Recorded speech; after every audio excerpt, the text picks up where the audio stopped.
support children in understanding fractions, and we can pull out many big ideas from this activity. Each child needs 2 pieces of A4 paper.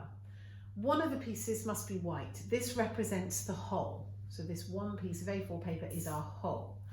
And then the other piece of paper is the paper that we're all going to fold.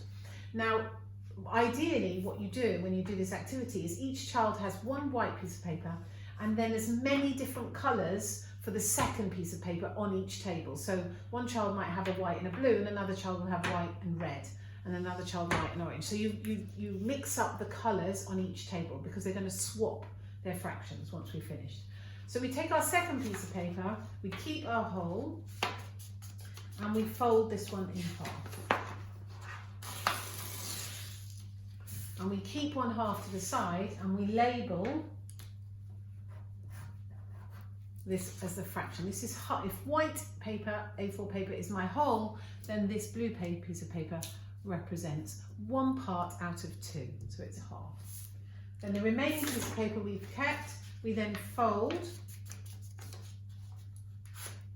and they might need to practice their folding and tearing and use a ruler or scissors. So we put 1 half to the side and 1 half of this piece of paper, and we take this piece. Now this represents 1 out of 4 equal parts. 1 out of 4 equal parts, that's 1/4.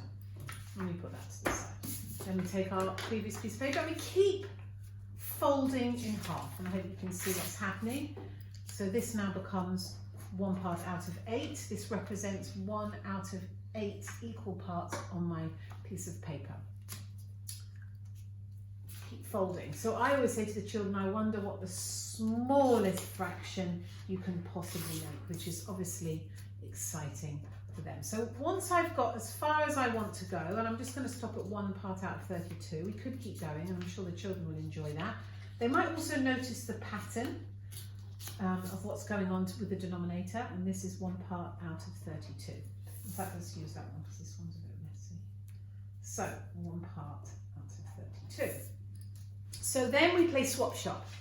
So I then go around the classroom finding different colours to represent each of my fractions. So here's one I've done earlier. I've done some swapping. There's my 1 whole, and I found an orange to represent my half and a green to represent my 1/4 and pink for my 1/8. And this just means I can make all sorts of patterns and flags and so on. And what's fascinating is that the children start to think, oh, they're going to cover more than a piece of paper, but of course they'll never cover more than a piece of paper. So we can then see how much is covered and how much is not covered by using the various fractions. We can think about how many quarters we will need to make the equivalents to a half, and how many 1/8ths we will need to make equivalent to a half, and how many 1/16ths we can make equivalent to a half, and then we can explore fractions equivalent to a quarter. So we can look at equivalents. We can laminate these and begin to think about what happens when we add 1/2 and 1/4, or 1/4 and 1/8, and so on. So we can start to combine fractions and find and use our understanding of equivalence. You can get the children to show me 3/4 and team up with other people in the class.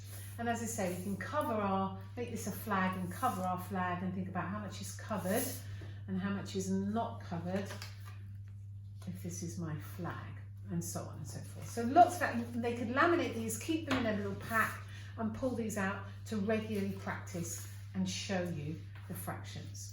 So that is paper folding with A4 paper, colourful fractions.